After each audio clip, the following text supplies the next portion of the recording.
'Twas the night before the apocalypse, and all through the land not a cadaver was stirring, not even a dead hand. The tripwires were strung by the front door with care, in the hope that the zombies might fall unaware. My daughters were nestled all snug in their beds, while visions of survival danced in their heads. And me with my machete and my wife with her axe had just settled down for a long winter's nap, when out on the lawn there arose such a clatter that I sprang from my bed to see what was the matter. Away to the window I flew in a burst, pushed aside the curtains, and peered out on the worst. What to my wondering eyes should appear but a whole horde of zombies, and even more in the rear. With a tired, slow shamble so sad and so dead, they moved toward our house. My face, it turned red. Steady like turtles, these monsters they came, and that's when I called out to my loved ones by name. Now Betsy, now May, now Lucy and Waffle, on Gilly, on Nico, on Lola, my lawful. To the back of the house, to the van we must crawl. Now run away, run away, run away all. But closer to our house the zombies they drew, and within a few moments we were trapped, and we knew.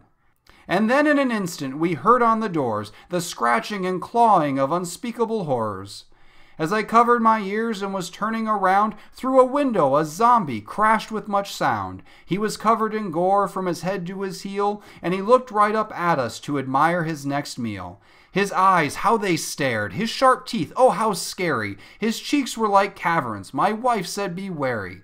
The zombie's big mouth was drawn up in a sneer, and his hungry expression filled my heart with much fear. The stump of an arm he held tight in his teeth, and the stench of it circled his head like a wreath. He had a narrow face and a wide-open belly. His innards, they shook like a bowl full of jelly. He was terrible and awful, not at all like an elf, and I cried when I saw him, in spite of myself. A snap of his jaws and a twist of his head soon gave me to know I had much more to dread. He spoke not a word, but went straight to his work, and lunged right for me. How dare he, that jerk?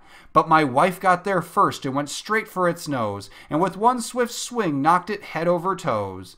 The zombie, it fell with the force of a missile, and my wife, she sprang forward and gave us a whistle. And with one great burst we flew through the door. No more hiding, not us. From now on we wage war. The zombies, they didn't know what was in store, and we killed them all dead, well more dead than before.